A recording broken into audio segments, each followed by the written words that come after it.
तो last lecture में हमने डिस्कस किया था कॉन्स्टिपेशन को ट्रीट करने वाली ड्रग्स के बारे में। तो इसमें हम डिस्कस करेंगे एंटीपेप्टिक अल्सर ड्रग्स एंड एंटासिड्स।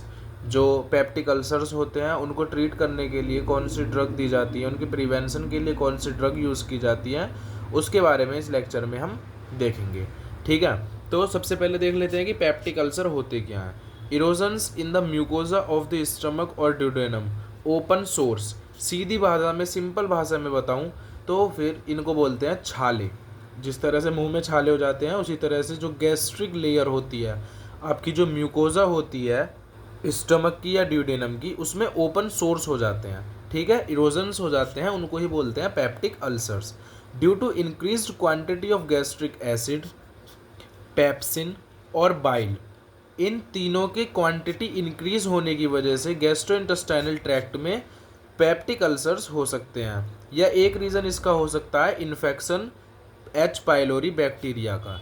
ठीक है, अगर एच पाइलोरी बैक्टीरिया की वजह से इन्फेक्शन कॉज हुआ है या फिर गैस्ट्रिक एसिड, पेप्सिन और बाइल की क्वांटिटी इंक्रीज हो गई है गैस्ट्रोइंटेस्टाइनल ट्रैक्ट में, तो आपको पेप्टिक अल्सर हो सकते हैं। ठीक है, bicarbonates, gastric mucus and prostaglandins have protective action against the development of peptic ulcers. Peptic ulcers के डेवलपमेंट के अगेंस्ट एक्शन होता है, यानी कि जीआईटी के लिए प्रोटेक्टिव एक्शन होता है bicarbonates, gastric mucus and prostaglandins का। क्या होते हैं, सभी टर्म्स क्लियर होंगे, आगे देखते रहिए। ठीक है, आगे देखिए, synthesis of gastric acid and it's regulation. ठीक है, सिंथेसिस ऑफ गैस्ट्रिक एसिड, कैसे गैस्ट्रिक एसिड का सिंथेसिस होता है और इसका बॉडी में रेगुलेशन कैसे होता है। The final step in the synthesis of gastric acid is secretion of H plus ions in the gastric parietal cells by the action of the enzyme H plus K plus ATPase। ठीक है, जो proton pump होता है उसके through क्या होता है, gastric parietal cells के थ्रू जो H प्लस आयन का सीक्रीशन होता है, ये फाइनल स्टेप होता है आपका गैस्ट्रिक एसिड के सिंथेसिस का। ठीक है, अभी इतना ही देख लीजिए, आपके इनहिबिटर्स देख लेते हैं। पेप्टिक अल्सर की ड्रग्स देखनी है क्योंकि हमें इनहिबिटर्स क्या होते हैं गैस्ट्रिक एसिड सीक्रीशंस के लिए, जो उसको इनहिबिट करते हैं। प्रोस्टाग्लैंडिन्स, प्रोटॉन पंप इनहिबिटर्स, क्योंकि प्रोटॉन पंप ही होता है जो पेराइटल सेल्स को पर एक्ट करवाता है H प्लस आयन के सीक्रीशन के लिए। H2 ब्लॉकर्स और मस्कारिनिक M1 ब्लॉकर्स। ठीक है, ये ऐसे इनहिबिटर्स हैं जो गैस्ट्रिक एसिड के सीक्रीशन को इनहिबिट करते हैं। ठीक है, आगे देख लीजिए, stimulators of gastric acid secretion. जो गैस्ट्रिक एसिड का सीक्रीशन है उसको स्टिमुलेट कौन कौन करते हैं, गैस्ट्रिन हो गया, फूड हो गया, ठीक है, स्टमक में जाने के बाद, हिस्टामिन हो गया थ्रू H2 रिसेप्टर्स, ठीक है, कोलिनर्जिक एगोनिस्ट्स हो गए थ्रू M1 रिसेप्टर्स। ये सब हम इसलिए पढ़ रहे हैं ताकि आपको ड्रग्स के मैकेनिज्म ऑफ एक्शन समझने में आसानी हो। ठीक है, तो हमने इनहिबिटर्स और स्टिमुलेटर्स देखे गैस्ट्रिक एसिड के सीक्रीशंस के लिए। ठीक है, आगे देखते हैं drug used for the treatment of peptic ulcer. अब जो पेप्टिक अल्सर को ट्रीट करने के लिए ड्रग्स यूज में लाई जाती हैं उनको देख लेते हैं। ठीक है, सबसे पहले आती हैं H2 एंटागोनिस्ट्स।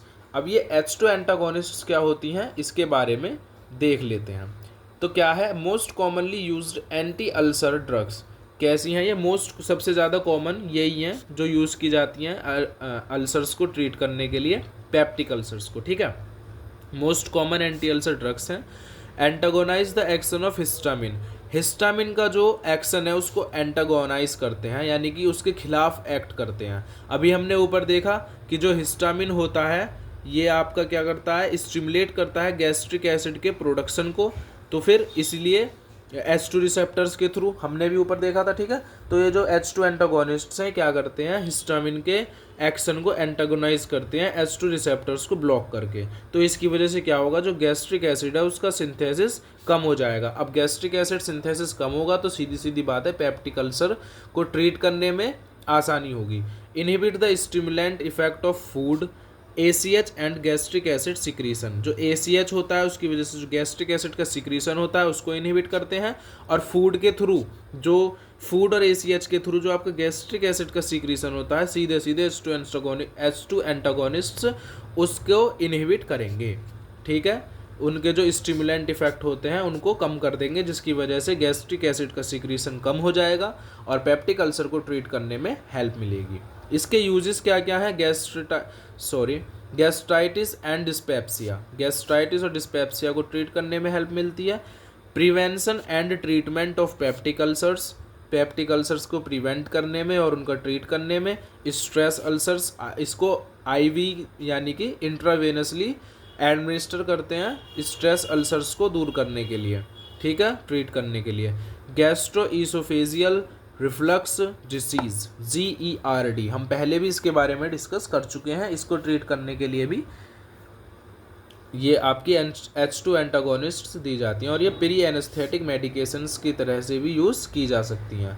एडवर्स इफेक्ट की बात कर लें तो एडवर्स इफेक्ट में आते हैं headache, dizziness, GI intolerance, dry mouth, confusion, hallucinations हो सकते हैं, कार्डियक अरेस्ट या एरिथमिया की प्रॉब्लम भी हो सकती है। एंटी एंड्रोजेनिक एक्शन प्रोड्यूस करते हैं ये, ठीक है, जैसे कि सिमेटिडीन होती है। सिमेटिडीन क्या से एंटी एंड्रोजेनिक एक्शन, यानी कि जो मेल्स होते हैं उनके लिए ठीक नहीं होता है, उनका जो एंड्रोजन होता है उसके लिए एंटी एंड्रोजेनिक एक्शन प्रोड्यूस कर सकते हैं, जैसे कि सेमिटिडीन है। सिमेटिडीन ये कैसे करती है? गायनेकोमेस्टिया कॉज कर सकती है मेल्स में, या जो उनकी स्पर्म काउंट है उसको डिक्रीज कर सकती है, ठीक है। आगे देखिए, commonly used H2 blockers and their doses, थोड़े से वो H2 ब्लॉकर्स जो हैं उसके एग्जाम्पल दे रखे हैं कुछ, और उनकी कितनी डोज यूज़ की जाती है वो भी दे रखा है। जैसे रेनिटिडीन है, इसको 150 mg लिया जाता है, ठीक है, 150 mg इसकी डोज यूज़ की जाती है, BD दिन में 2 बार ली जाती है। फेमोटिडीन H2 ब्लॉकर है, 20 mg इसकी डोज होती है, BD है ये भी। रॉक्साटिडीन, ठीक है, ये मेडिसिन ड्रग है, 75 mg इसकी डोज यूज़ की जाती है, BD यानी कि दिन में 2 बार ली जाती है, ठीक है। और सिमेटिडीन, ये भी हमने पीछे भी देखी थी, जो मेल्स में एंटी एंड्रोजेनिक एक्शन प्रोड्यूस करती है, सिमेटिडीन, इसकी 400 mg डोज यूज़ की जाती है, ये भी BD है, ठीक है। आगे देख लेते हैं। पेप्टिक अल्सर्स को ट्रीट करने वाले ड्रग्स में हमारे आते हैं प्रोटोन पंप इनहिबिटर्स। अब ये क्या होते हैं? प्रोटोन पंप आपका हमने अभी पीछे बताया था किस तरह से आपके गैस्ट्रिक एसिड के प्रोडक्शन में हेल्प करता है। तो ये प्रोटोन पंप इनहिबिटर क्या करेंगे? इनके एक्शन को क्या करेंगे? रेस्ट्रिक्ट करेंगे, इनहिबिट करेंगे। Most commonly anti ulcer drugs, जो ये प्रोटोन पंप इनहिबिटर ड्रग्स होती हैं ये most commonly anti ulcer drug हैं, सबसे कॉमन यही यूज़ होती हैं। The oral bio availability of PPIs decreases in acidic pH। अगर ओरली प्रोटोन पंप इनहिबिटर्स को एडमिनिस्टर किया जाता है तो ये क्या करते हैं? जो एसिडिक pH है उसको डिक्रीज कर देते हैं, ठीक है। They should be taken empty stomach, खाली पेट इनको लिया जाता है मॉर्निंग में। PPIs are microsomal enzymes inducers, ये क्या करते हैं? प्रोटोन पंप इनहिबिटर्स जो माइक्रोसोमल एंजाइम्स होते हैं उनको उनके लिए इंड्यूसर्स का काम करते हैं, ठीक है, उनको इंड्यूस करवाते हैं माइक्रोसोमल एंजाइम्स को, which can result into a lot of drug interactions. इसकी वजह से ये जो क्या होते हैं?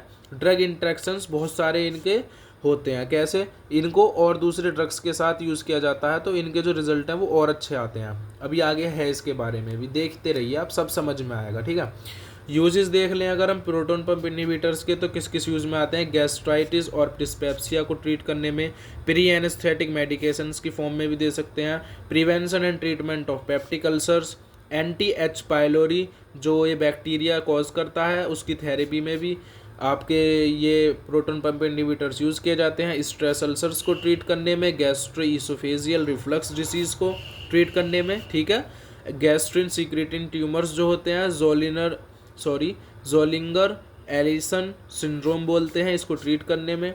इसके कुछ एडवर्स इफेक्ट भी हैं, जैसे कि नोजिया, एडवर्स इफेक्ट देख रहे हैं हम, nausea, diarrhoea, headache, abdominal pain, allergic reactions and hepatotoxicity, ये बहुत रेयर होती है, ठीक है। एलर्जिक रिएक्शंस और हिपेटोटॉक्सिसिटी प्रोटोन पंप इनहिबिटर्स की वजह से बहुत रेयर होती है। और ये क्या होता है? Decrease absorption of calcium and vitamin B12, calcium और विटामिन B12 के एब्जॉर्प्शन को बहुत डिक्रीज कर देंगे, जिसकी वजह से ओस्टियोपोरोसिस और मिगेलोब्लास्टिक एनीमिया हो सकते हैं, लेकिन ये लॉन्ग टर्म यूज़ पे होते हैं, ठीक है। Common use PPIs and their doses, कुछ जो कॉमन यूज़ पीपीआई या प्रोटॉन पंप इनहिबिटर्स हैं वो देख लेते हैं कौन कौन से हैं और उनकी डोज कितनी कितनी है। जैसे कि पेंटोप्राजोल, ये पेंटोप्राजोल मोस्ट कॉमन ड्रग होती है। 20 to 40 mg इसकी डोज यूज की जाती है, ओडी वंस डेली ली जाती है, ठीक है। ओमेप्राजोल, ये भी 20 to 40 mg यूज़ की जाती है, ओडी। लेंसोप्राजोल, ये भी आपकी 50 to 30 mg यूज़ की जाती है, ओडी। और रेप्राजोल, ये भी 20 mg यूज़ की जाती है, ओडी वंस डेली ली जाती है। अब ड्रग इंट्रैक्शंस बहुत होते हैं इनके, ठीक है, दूसरे ड्रग्स के साथ अच्छे इफेक्ट प्रोड्यूस करते हैं ये प्रोटॉन पंप इनहिबिटर्स। तो हमने इनके एग्जाम्पल भी देख लिए। अब हम देखते हैं एंटासिड्स। एंटासिड्स क्या होते हैं, ठीक है। एंटासिड्स भी वही हैं, आपका जो पेप्टिक अल्सर है उनको ट्रीट करने के लिए यूज़ में लाए जाते हैं। तो इनके बारे में अब हम नेक्स्ट वीडियो में डिस्कस करेंगे, ठीक है, वरना बहुत लंबा हो जाएगा वीडियो। और भी ड्रग्स हैं जो एंटी पेप्टिक अल्सर मतलब पेप्टिक अल्सर्स को ट्रीट करने के लिए यूज़ में लाई जाती हैं, ठीक है। तो अगली वीडियो में देखिए आपको। Thank you.